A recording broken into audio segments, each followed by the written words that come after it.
Welcome to कैम्बियंस classes. आज हम start करने वाले हैं number system and it's classification. सबसे पहले तो यही बात आती है कि हम नंबर सिस्टम है क्या और इसको क्लासीफाई करने की ज़रूरत क्यों पड़ी। तो देखिए, जब हम इंग्लिश की बात करते हैं तो हमारे माइंड में सबसे पहले आते हैं अल्फ़ाबेट्स ABCD, और इस सीरीज़ को हम कहते हैं अल्फ़ाबेटिक सीरीज़। उसी तरह से जब हम हिंदी की बात करते हैं तो हमारे माइंड में सबसे पहले आते हैं अक्षर A A I, और इसकी कलेक्शन को हम बोलते हैं वर्णमाला या अक्षरमाला। उसी तरीके से जब हम मैथ्स की बात करते हैं तो हमारे माइंड में सबसे पहले नंबर्स आते हैं, और इन सारे नंबर्स के कलेक्शन, जितने भी नंबर्स मैथमेटिक्स में यूज़ होते हैं, उन सबके कलेक्शन को नंबर सिस्टम बोलते हैं। तो ये तो हुआ कि नंबर सिस्टम होता क्या है। नेक्स्ट पॉइंट आता है कि हमें नंबर सिस्टम को क्लासीफाई करने की क्या ज़रूरत पड़ी। देखिए, हम इस वीडियो में कोई बहुत ज़्यादा प्रॉपर डेफिनेशन के बारे में बात नहीं करेंगे। हम सिर्फ कॉन्सेप्ट को समझने की कोशिश करेंगे, क्योंकि जो क्वेश्चंस आते हैं इस चैप्टर से, भले ही आप अपने स्कूल एग्ज़ाम्स की बात करें या फिर किसी कॉम्पिटिटिव एग्ज़ाम्स की बात करें, तो वो कॉन्सेप्चुअल बेस्ड होते हैं। तो आपको कॉन्सेप्ट अच्छे से समझ में आना चाहिए, वरना क्वेश्चंस घुमा देते हैं। और अगर ये टॉपिक आपके सिलेबस में है तो इसमें से एक क्वेश्चन आपको ज़रूर मिलेगा, भले ही वो कोई कॉम्पिटिटिव एग्ज़ाम हो, और स्कूल एग्ज़ाम्स में तो होता ही है। ठीक है, तो अब बात आती है कि हमने नंबर सिस्टम को क्लासीफाई किया हुआ है, रियल नंबर, इमेजिनरी नंबर्स और फिर आगे तक भी। तो क्यों क्लासीफाई करने की ज़रूरत पड़ी, तो इसका आंसर भी आपको वहीं से मिलेगा, अपनी इंग्लिश और हिंदी से। जब हम इंग्लिश की बात करते हैं तो हमारे पास अल्फ़ाबेट्स होते हैं, और हमने उन सारे अल्फ़ाबेट्स को दो पार्ट्स में डिवाइड करते हैं, वोवल और कॉन्सोनेंट। इसी तरीके से जब हम हिंदी की बात करते हैं तो हम फिर से दो पार्ट्स में डिवाइड करते हैं, स्वर और व्यंजन। क्यों हमने इनको दो पार्ट्स में डिवाइड किया, आखिर ऐसी क्या ज़रूरत थी कि हमको इन्हें दो पार्ट्स में डिवाइड करना पड़ा। तो देखो, जब हम अल्फ़ाबेट्स की बात करते हैं, मान लो हमें आर्टिकल्स का यूज़ करना है, AND, है ना। तो उसमें क्या होता है कि A के साथ N का यूज़ होगा, B के साथ फिर A का यूज़ होगा, C के साथ A का यूज़ होगा। अगर हम इस तरीके से आपको पढ़ाने लगे तो कितना कॉम्प्लिकेटेड हो जाएगा। तो हमने इन्हें दो पार्ट्स में डिवाइड किया। जो वोवल साउंड्स होती हैं उनके साथ N का यूज़ करते हैं, और जो कॉन्सोनेंट साउंड होती है उनके साथ A का यूज़। सिंपल हो गया। इसी तरीके से हमने मैथ्स में भी नंबर्स को डिवाइड किया, ताकि हम उनको अच्छे से स्टडी कर सकें और उनके यूज़ को सिंप्लीफाई कर सकें। ठीक है, आई होप इतनी बात क्लियर हुई हो। तो अब हम देखते हैं कि हमने कैसे डिवाइड किया। सबसे पहले हम बात करते हैं कि हमने नंबर सिस्टम को दो पार्ट्स में डिवाइड किया, रियल नंबर और इमेजिनरी नंबर। रियल नंबर्स वो नंबर्स होते हैं जिनका यूज़ हम रियल लाइफ में करते हैं। रियल लाइफ में जैसे डेली में आप जितने भी नंबर्स का यूज़ करते हैं वो सारे के सारे रियल नंबर्स के अंडर आते हैं। और इमेजिनरी नंबर्स वो नंबर्स होते हैं जिनका यूज़ हम ऐसे रियल लाइफ में तो नहीं करते, लेकिन कुछ प्रॉब्लम्स को इजीली सॉल्व करने के लिए हमें इन नंबर्स की ज़रूरत पड़ी। जैसे मैथ्स में ही आप मान लीजिए, आपको कोई भी प्रॉब्लम होती है तो हम उसमें नॉर्मली क्या करते हैं, लेट x, मतलब माना x। तो वहाँ पे भी हम x को मान ही रहे हैं, कुछ किस लिए मान रहे हैं, ताकि हम उस प्रॉब्लम को इजीली सॉल्व कर सकें।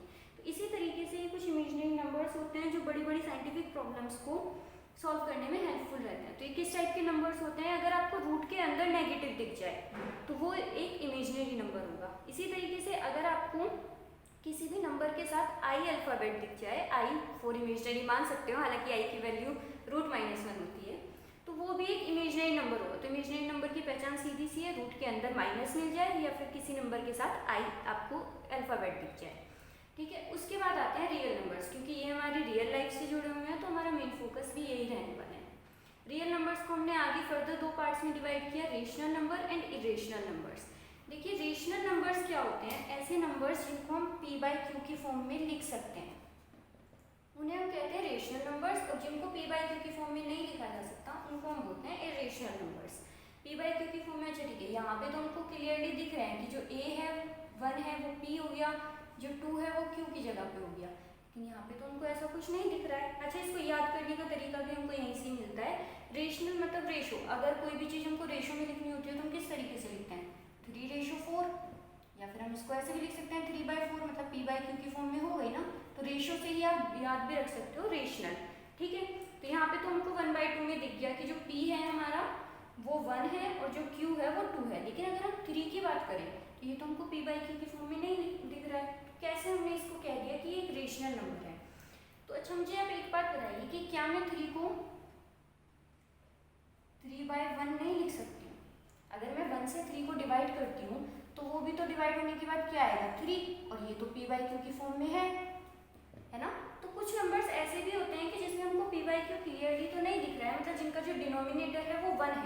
वन सेल्फ अंडरस्टूड होता है उसको लिखते तो है नहीं, इस टाइप के नंबर्स भी रेशनल नंबर्स में इंक्लूड होते हैं। उसके बाद हमने नेक्स्ट लिखा हुआ है मैंने एग्जाम्पल में 0.1515 एंड सो ऑन, मतलब ये 1515 बार बार रिपीट हो रहा है, तो इस टाइप के नंबर्स भी मैं इसको इस टाइप से लिख सकती हूँ, है ना। तो इस टाइप के नंबर्स भी रेशनल नंबर्स होते हैं। कैसे? अगर मैं 1/2 को लिखूँ तो ये क्या होता है 0.5, ठीक है, पॉइंट हटा दो यहाँ से तो क्या आएगा 5/10, डिवाइड करके 1/2 आ जाता है।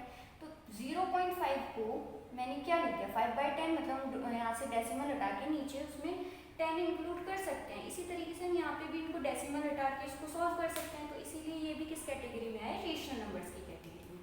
याद करने का तरीका वही, जो रेशो में लिखे जाए वो रेशनल नंबर्स। उसके बाद नेक्स्ट आते हैं इरेशनल नंबर्स। तो इरेशनल नंबर्स ऐसे नंबर्स होते हैं जिनको p/q की फॉर्म में नहीं लिखा जा सकता, जैसे √2, √5, पाई। हाँ, आप बोलोगे कि पाई तो क्या होता है 22/7 है, ये तो p/q की फॉर्म में लिखा गया, लेकिन नहीं, जब हम 7 से 22 को डिवाइड करते हैं तो देखो रेशनल नंबर्स में आप एक चीज नोटिस करोगे कि जब हम p/q की फॉर्म में लिखा होता है और हम इसको डिवाइड करने बैठ जाएं तो हमको एक डेफिनेट नंबर मिलेगा, मतलब हमको पता होगा कि हाँ इसका आंसर ये आएगा। अगर हम इसमें भी बात करें तो उनको पता होगा 0.151515, मतलब डेफिनेट है कि 15 ही रिपीट होना है। लेकिन इरेशनल नंबर्स ऐसे होते हैं कि जिनको जब आप डिवाइड करने बैठोगे तो इनका जो आंसर होगा, मतलब डिवाइड करने के बाद जो वैल्यू आएगी वो कोई डेफिनेट नहीं होगी। जैसे इसकी बात करें तो 3.14 हम लिखकर छोड़ देते हैं, लेकिन ये सिर्फ इतना ही नहीं होता, आगे फर्दर इसमें वैल्यूज आती रहती हैं। जैसे मैंने ये वाली वैल्यू लिखी है 1.3496, इसमें कुछ भी वैल्यू रिपीट नहीं हो रही है, तो आप इसमें कोई पैटर्न नहीं ढूंढ सकते कि हाँ ये चीज़ बार बार रिपीट हो रही है। तो इस टाइप के नंबर जिन्हें आप डिवाइड करते करते इरिटेट हो जाओ लेकिन उसका कोई सोल्यूशन ना निकले, उन्हें हम बोलते हैं इरेशनल नंबर्स। और यहीं से आप इसको याद भी रख सकते हो, इरिटेट हो जाओगे मतलब इरेशनल नंबर्स, ठीक है। रेशनल नंबर्स को हमने फिर फर्दर दो पार्ट्स में डिवाइड किया, इंटीजर्स और फ्रैक्शन। देखिए फ्रैक्शन तो हम बचपन से पढ़ते हुए आ रहे हैं कि जैसे किसी भी सर्कल को अगर आप इस तरीके से 4 पार्ट्स में इक्वली डिवाइड करो, शेडेड एरिया को लिखना हो तो हम 1/4 लिख देते हैं, तो वो एक फ्रैक्शन हो गया। इंटीजर्स ऐसे रेशनल नंबर्स होते हैं जिनका डिनोमिनेटर 1 हो, जैसे -3, इसको मैं क्या लिख सकती हूँ -3/1, 0, 0/1 और 2, इसको भी मैं लिख सकती हूँ 2/1। तो ऐसे रेशनल नंबर्स जिनमें q की वैल्यू 1 हो उनको हम इंटीजर्स कहेंगे, और जिसमें q की वैल्यू 1 नहीं हो उनको हम फ्रैक्शंस कहेंगे, ठीक है। इंटीजर्स भी 3 टाइप के होते हैं, positive integers, zero and negative integers. Positive integers जो पॉजिटिव होते हैं वो positive integers, zero and negative integers negative होते हैं। देखिए आपने एक नंबर लाइन पढ़ी होगी, इसमें अगर मैं इधर 0 कहूँ राइट हैंड साइड पे 1 2, तो लेफ्ट हैंड साइड पे -1 और -2 बोलूँगी, तो ये जो होते हैं 0 के लेफ्ट हैंड साइड में इनको हम नेगेटिव इंटीजर्स बोलते हैं, और राइट हैंड साइड में पॉजिटिव इंटीजर्स। आप इसको कितना भी दोनों तरफ एक्सटेंड कर सकते हो, ठीक है। अब अगर हम पॉजिटिव इंटीजर्स और 0 को एक साथ कंबाइन कर दें, मतलब 0 1 2 3 4 5, तो इस टाइप के जो नंबर्स होते हैं उन्हें हम बोलते हैं होल नंबर्स। इसको याद करने का तरीका बस यही है कि जैसे कई बार हमारे कुछ भी कपड़ा है, कुछ भी आपकी कोई ड्रेस है, उसमें कोई होल हो गया, छेद हो जाना, तो वो जनरली किस शेप में होता है, सर्कल की शेप में होते हैं ना होल्स जो होते हैं। तो हम इसे याद रख सकते हो कि जब 0 इंक्लूड हो जाता है तो उसे हम बोलते हैं होल नंबर, है ना। और अगर 0 इंक्लूड नहीं होगा तो हम उसे बोलेंगे नेचुरल नंबर। देखो नेचुरल नंबर क्यों, क्योंकि ये जो नंबर्स होते हैं ये हमें नेचुरली आते हैं। कोई बच्चा है जिसने मैथ्स नहीं पढ़ा है, या फिर आपके कोई भी ऐसे ग्रैंड पेरेंट्स हैं जो कभी स्कूल भी नहीं गए, उनको भी चाहे डिवाइड करना ना आता हो, चाहे उनको ये ना पता हो कि हाँ 1/2 0.5 होता है या क्या होता है, लेकिन उनको 1 2 3 4 इतना तो जरूर पता होगा, वो देखकर ही बता देंगे अच्छा ये 2 हैं, ये 4 चीजें हैं, तो इस तरीके से। तो ये चीज, ये वाले जो नंबर्स होते हैं वो उनको नेचुरली समझ में आ जाते हैं, तो वहीं से वर्ड आया है नेचुरल नंबर्स। आई होप इतनी बात तो क्लियर हो गई थी, लेकिन इससे काम नहीं चलेगा। जो क्वेश्चंस आते हैं वो थोड़े डिफरेंट आते हैं। यहाँ से जो आपको क्वेश्चंस मिलेंगे, स्पेशली जो थ्योरेटिकल क्वेश्चंस मिलते हैं वो इस टाइप के होते हैं कि ये बताइए कि जो एक इंटीजर है क्या वो रियल नंबर है, या फिर फ्रैक्शन है क्या वो रेशनल नंबर है, या फिर आपको क्वेश्चन मिलेगा कि सारे के सारे होल नंबर रेशनल नंबर होते हैं, या फिर सारे के सारे रेशनल नंबर होल नंबर होते हैं। आपको ये ट्रू फॉल्स बताने होंगे या फिर ABCD करके चूज करना होगा। तो इसमें बहुत ज़्यादा कन्फ्यूजन भी हो जाता है, बच्चों को समझ नहीं आता कि क्या क्या हो रहा है, मतलब कौन सा सही है, कभी उल्टा करके दे देते हैं, कभी सीधा करके दे देते हैं। तो इसको सॉल्व करने के लिए एक बहुत अच्छी सी ट्रिक भी नहीं है, बेसिकली आपका कॉमन सेंस है वो यूज़ आएगा। अगर आप इस चीज़ को अच्छे से समझ लेते हो तो आपको समझो और 5-10 क्वेश्चन प्रैक्टिस करो, उसके बाद आपको स्टार्टिंग में तो हो सकता है आपको 1-2 मिनट टाइम भी लगे, लेकिन जैसे ही आपने 5-10 क्वेश्चन प्रैक्टिस किए ना, आपको टाइम लगेगा और ना आपके क्वेश्चंस गलत भी होने वाले हैं। मुझे बस एक बात बता दूँ कि अगर हम 2 बॉक्स कंसीडर कर रहे हैं, ये छोटा बॉक्स है और ये एक बड़ा बॉक्स है, ठीक है। तो अगर मैं छोटे बॉक्स को बड़े बॉक्स के अंदर रखना चाहूँ तो आ जाएगा, बिल्कुल आ जाएगा, ये आ गया। लेकिन अगर मैं बड़े बॉक्स को छोटे बॉक्स के अंदर फिट करना चाहूँ तो क्या ये इसके अंदर फिट हो जाएगा? आप कहोगे बिल्कुल नहीं होगा, है ना। इसका मतलब जो छोटा बॉक्स है उसकी सारी वैल्यूज बड़े बॉक्स के अंदर आ जाती है, लेकिन बड़े बॉक्स की वैल्यूज छोटे बॉक्स के अंदर नहीं आ सकती। तो अगर आपसे कोई कहे कि छोटा बॉक्स बड़ा बॉक्स के अंदर आ सकता है, बिल्कुल हाँ है, इसकी सारा सामान आप इसके अंदर रख सकते हो, लेकिन इसका सारा सामान आप इसके अंदर नहीं रख सकते हो। यहीं से आपकी चीजें क्लियर होगी। अब आप एक चीज देखो, जैसे रियल नंबर है, ठीक है, रियल नंबर के लिए मैंने एक बॉक्स बना दिया, तो इसमें रेशनल नंबर भी आते हैं और इरेशनल नंबर्स भी आते हैं, ठीक। ये हमारा एक पूरा बॉक्स हो गया। अब अगर मैं रेशनल नंबर की बात करूं तो क्या रेशनल नंबर का बॉक्स भी इतना बड़ा होगा? बिल्कुल नहीं। रेशनल नंबर का बॉक्स तो कितना होगा? इतना छोटा सा, ठीक है, ये बना दिया। लेकिन इस रेशनल नंबर के अंदर भी क्या आते हैं? इंटीजर्स और फ्रैक्शन अगेन। तो रेशनल नंबर में इंटीजर्स भी और फ्रैक्शन भी है।